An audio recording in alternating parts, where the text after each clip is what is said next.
everyone. My name is Bernease Herman. I'm a senior data scientist at WhyLabs, and I'm here to talk about truly scalable monitoring and observability for massive NLP and computer vision datasets. All right. So first, an introduction to WhyLabs. What are we working on here? So we're working on a observability system that is purpose-built for production environments. And so what we have is AI telemetry tools to be able to capture all of the important statistics and telemetry information that you need for machine learning, but also just data in general, and transporting that to our AI observability platform, where we can do things like anomaly detection and storage and debugging and visualization. And these things are really important, and I find it massively satisfying to work on this. The two areas that I work on are specifically within the AI telemetry side of things, which is our open source tool, WhyLabs, where we can capture and profile your data, as well as the machine learning algorithms and visualizations on the WhyLabs platform to help you monitor and find anomalies. Just to give you some new things that have come out over at WhyLabs. So we have our performance and bias tracing, which allows us to dig into subgroups that may be underperforming for your data across a number of different performance metrics that we can calculate for you. So you can see here, digging into the recall of a model, looking at it over time, but at the bottom section, looking at the recall and how it breaks down across different categories and different ratings for this data set. And you can do the same analysis, but extend it by doing a comparison to maybe specific dates or your training data set with some other aggregate of dates. Okay, another feature is feature importance and explainability. So you now have the ability to track the latest global feature importance across your model. And you can utilize this information for sorting the different features you have. Maybe you have thousands of features, monitoring and weighting the monitors and insights that you have based off of the importance of the feature. That way you're not spending your focus, your data scientists aren't spending their focus on features that may matter less, but instead prioritizing alerts for those features that are most important to your model. And this you can also see in a comparison view, which is really helpful across models. Okay, another thing that is new is embeddings cluster analysis. So we at WhyLabs are really focused on scale and think about scale a lot. So while it's really important to think about and dig in yourself as a data scientist to your embeddings, and you may find insights with, for example, for a view to the left, really being able to programmatically find insights means coming up with different metrics to understand your embedding space. And this is a difficult thing to do. It's highly dimensional space, but the approach that we have has worked really well for a number of use cases for our customers. And this includes kind of cluster analysis of the outputs of your model or embeddings analysis. I'm happy to dig into this more at another time and point you to resources. Okay, so let's get on to the main topic here, and that is large language and vision models and data sets. Recent foundational models have captured the attention of all of us, right? Lots of discussions and articles about stable diffusion and ChatGPT and CLIP and a host of other very large models. And this tells us one thing. It tells us that the transformer model architecture is going strong. You can see here an example. This is a multimodal transformer. So this has both image and text. And then for a task, you, after running through the transformer, one thing that we see often when we think about these multitask settings are these task-specific output heads or heads. So these are the things that we're going to see a little bit later when we're talking about fine-tuning your model for a number of our customers. So in addition to the architecture and the models that have gotten a lot of buzz, another thing that we'll really have to contend with is the size of the data sets. So just like foundational models are here to stay, so are the huge data sets that we've used to find success in our models. So you can see here over time for both computer vision and natural language processing, a huge increase in data set size over time that we imagine will continue. And one reason that this continues is that the changes and the variety of the data that you have in your data set really does have impacts that are very wide ranging. So from this paper, you'll see that by increasing the amount of data and by changing the data sources, you can see real improvements in effective robustness of your model. And robustness is the ability of your model to work well in new settings and new distributions of data. And this is incredibly important for all of us as people who think about putting these models in production. So this is something that will continue, and we'll have to continue to think about how to incorporate more and more data sets into our model training. And so thinking about how training data increases in size, this will really impact how we deploy and how we monitor large language and vision models and data sets. Okay, so what I'm going to do is show 4 different approaches to how you might update a large language or vision model for a specific task for your organization. And we'll look at the implications to what you would need to monitor as a result as well. Okay, so the first example is using a pre-trained model as is. And so these large pre-trained models, whether they be images or texts, are meant to be trained on general purpose data sets collected from the internet. So the internet, of course, is not without its biases, but intended to be general purpose. And they are highly effective. So what this means is that for many applications, someone can get away with not retraining or fine-tuning these large language models or large vision models at all, just using them as is.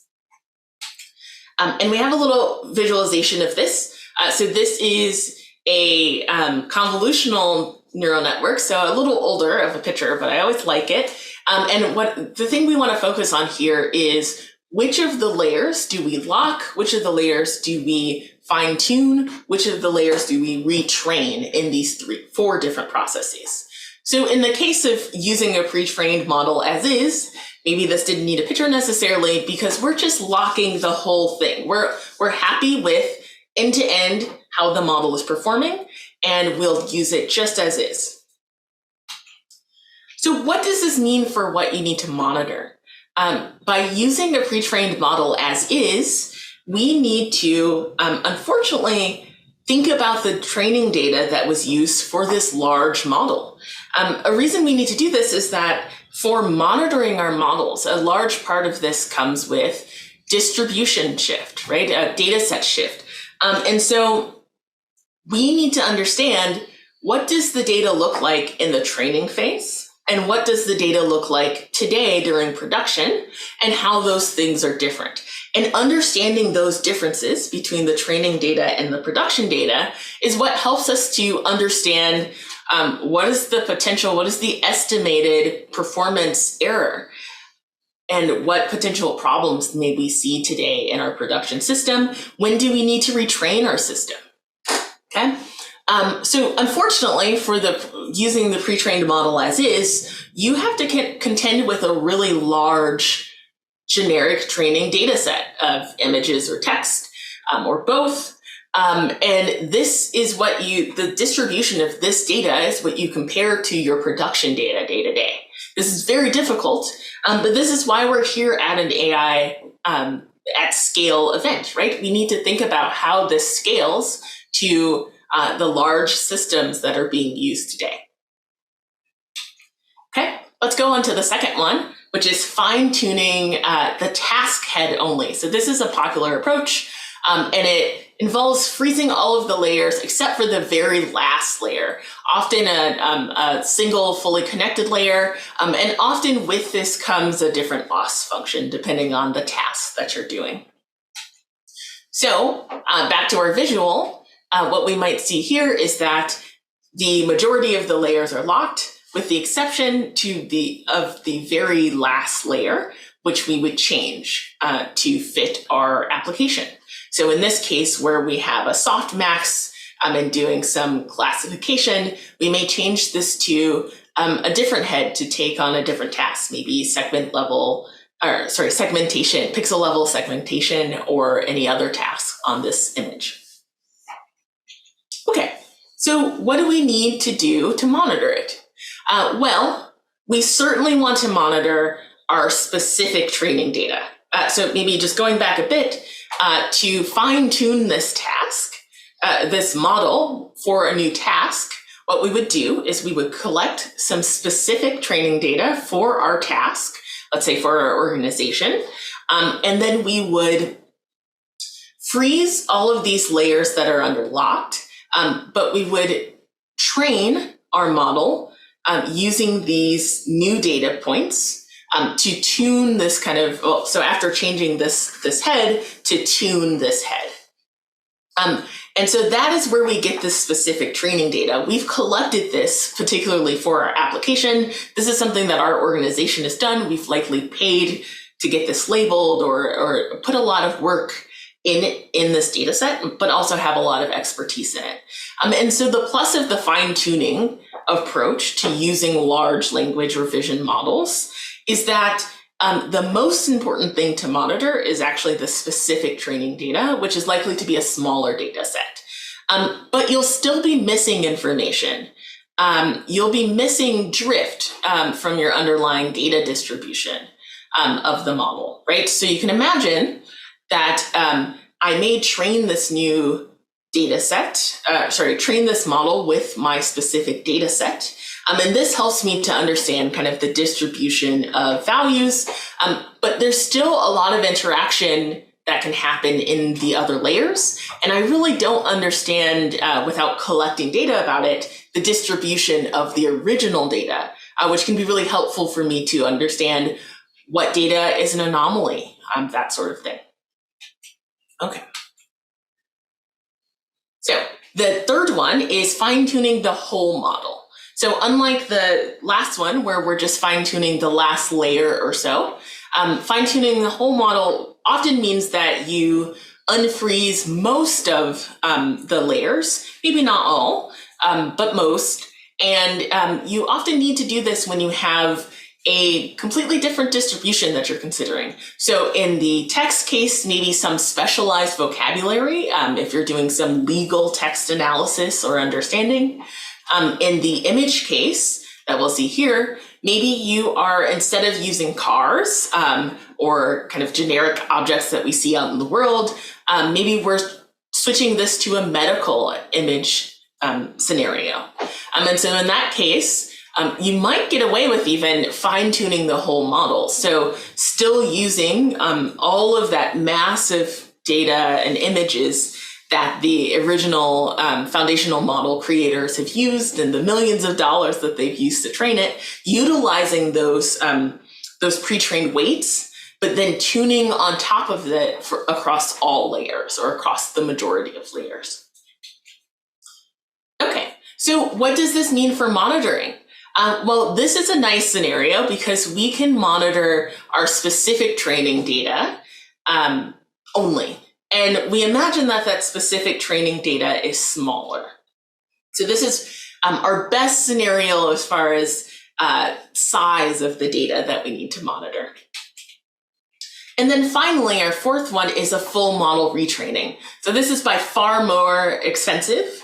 If you think on the scale of these very large language models that have been trained, this is millions of dollars just for the compute to be able to train these sorts of things.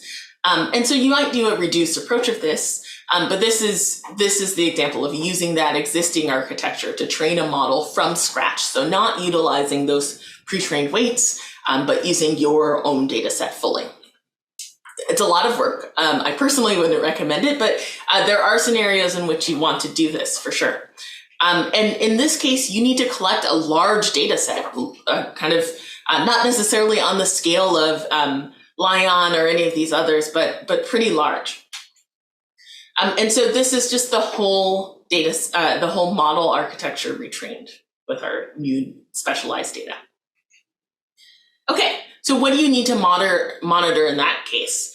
So we are throwing away the generic training data, right? We're only using the model architecture. So you just have to monitor your specific training data. But in the case of a full model retraining, this specific training data is going to be much larger itself, just due to the requirements of training such a model. Okay, so why does the approach that we are working on at WhyLabs scale in the way that you need? Okay, so first, one way of thinking about scale is time, right? So I actually tried to download some of the Lion data set, so the 400 billion or 5 billion images, and just the time that it would take to download those images is far too much time than I'm willing to spend. So thinking about time really does matter when we start thinking about these large models.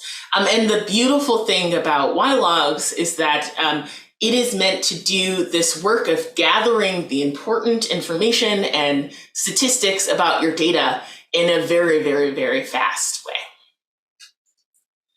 Okay, so the next thing we need to think about in how we monitor data, there's many different approaches to collecting information from your data sets. And one such approach is using random sampling. Another approach is using static metrics on subsets of data, or profiling, static profiling, I sometimes call. And then the third approach that we use at WhyLabs is data profiling for streaming data using advanced data structures like sketches. Okay, so this is a little bit different in order, but so one way to think about this is profiling your data and collecting information about your data set, such as the mean, the standard deviation, quantiles, performance metrics, in a way that is static. It's normally really lightweight. So we have here some JSON, including a number of different metrics that might be interesting to you. And this has a low storage size, which means that this can scale really well in one way. In that it reduces size very well. It has a lot of problems though. So one problem is that you are forced to pre-select which metrics these are ahead of time. And the second problem is that it's not mergeable. We'll see another slide on this, but effectively, if I collect these metrics, say on a day of data, and then I want to look back and see what the data looks like for the last year, it's really difficult to combine these, and impossible in the way that we've defined this here to combine these. And so that non-mergeability really, really hurts you when you think about scale as in time. And when you think about scale as in number of machines doing work, right? So if I'm capturing these metrics where this prediction is taking place, I may have hundreds of machines or tens of machines at least serving this model, doing inference for this model. And being able to combine metrics is key to scaling in a distributed manner. Okay, so there's tons of answers of questions that you can't answer when you're trying to root cause using this static profiling approach. So things like error bounds, things like estimated values across last year's data, things like cardinality and sets can be really difficult for these. Okay, and so this is what we talked about, this mergeability, this ability to take profiles of data from several places, combine them together, and get the right answers is critical both for scale and also for long tail and rare events, which are the things that we're trying to profile for and trying to monitor for. These are the things that data scientists need to know most. Okay, so the next one is random sampling. This has some benefits for sure. It's the same format as the original data. It's highly flexible. It can work on batch or streaming. The decision to, for example, randomly sample 1% of the data that comes through. It's mergeable. The problem is that it is high in storage size. So even 1% of one of these data sets is very, very large and larger than we would need to be able to monitor our system or to do fast analysis and flexible analysis. Additionally, and importantly, is it has poor estimates for the tails and outliers of your data, right? So if you have a rare event or rare query for your machine learning data that happens, let's say 1% of the time, your random sample is unlikely to capture the diversity of that event that really took place, right? And so random sampling, or at least uniform random sampling, can be really bad at this, despite it being kind of a common approach that people try first. Okay, so we talked a little bit about data profiling, this idea of collecting descriptive statistics, and capturing different information that is helpful for you later on. So things like the quantiles, things like data types and patterns, categories, keywords, this sort of thing. But let's extend data profiling beyond the kind of static metrics that we saw at first to something that allows for more advanced analysis, like the things that we see here: error bounds, outlier detection, feature importance. So what we use at WhyLabs is a sketch-based data profiling technique. And this allows us lots of the benefits that we have from the simple scalar data profiling technique where we just capture metrics, but it gives us more flexibility than we had before. And importantly, it gives us mergeability. So some of the pros, you have fast access to these key metrics. You have high flexibility because we are capturing some specific metrics, but we're capturing them in data structures, not just static numbers. And these data structures allow us to merge them together very easily. These data structures include things like hashes for cardinality. It includes things like the distribution, the CDF of our data set. And so this makes this very powerful for building other metrics on top of this, but also gaining access to your metrics quickly. It's very low memory and storage size. So we're able to take large masses of data and reduce it to very, very tiny sizes that grow and scale with the number of features, but not the number of rows. And this is important, right? For these massive data sets, you may have a large number of features, but you will have more and more and more rows. And we need to be able to scale to this in a way that other sampling techniques don't really help us to do. But there are some cons. So the cons are that there is some pre-selection involved. So we at WhyLabs, this is kind of our whole deal, is to find those metrics that are most important for a number of different models and use cases and provide those within WhyLogs, our open source, to select the right metrics for your data. And then it has some underlying algorithmic complexity. That's what we at WhyLabs deal with so that you don't have to. Okay. And Data sketches, what powers this is lightweight, it's configurable, it's mergeable, it's streamable, and statistically sound, and provides error bars. And this is so important to scaling up your monitoring. So together, we can build tools and best practices for monitoring data in a way that scales to production. And thinking about these different ways of scaling and thinking about just the mass of data that you'll need to consider for natural language processing, for computer vision, but even for tabular data, really kind of encourages us to continue to push best practices and continue to explore how to scale monitoring by reducing the size of the data right at that kind of collection point. So finding the metrics that are most important and keeping only those, as opposed to storing copies of your full data or even samples of your data in a kind of redundant way. Okay.